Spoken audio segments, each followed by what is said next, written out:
Welcome back to 7th grade science. So today we're going to be learning about genetics. This is actually linked to your LearnEd notebooks, genetics books, but they don't really do a good job, I don't think, explaining genetics. And for the benefit of all y'all doing distance and in person, I found this really interesting video about Mendel's peas. So one of the early experiments that led to learning about genes and inherited traits and heredity, things like that, like what makes eye color change generationally, what color your hair is, how tall you are.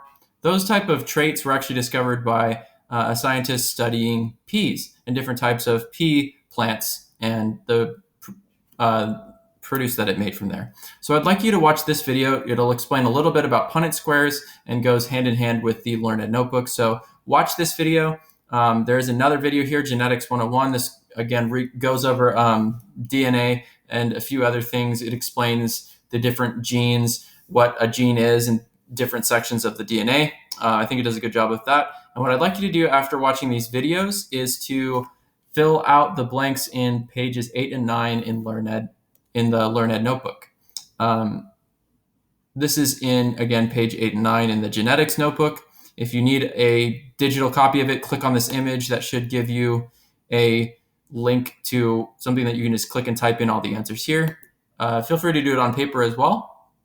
And if you need a printed copy of the entire book and can't come by the school by the time the assignment is due, feel free, if you need to, print out the scan that I made of the LearnEd notebook. This should have all the pages. It's just not as nice as having the real thing, as it's not totally perfect and aligned. I scanned it with a phone. So yeah, if you get all these answers in here, which this will help. This will help with the answer the questions about phenotype and genotype. The videos should help with answering the last bit of the questions here, which are not answered in the slides. So you should see some slides as well in this assignment that will show up on the screen, and those will be the answers for the fill in the blanks on pages 8 and 9. If you need any help with this assignment, please send me an email or talk to me, and I'll be happy to help you as best I can. I'll see you soon.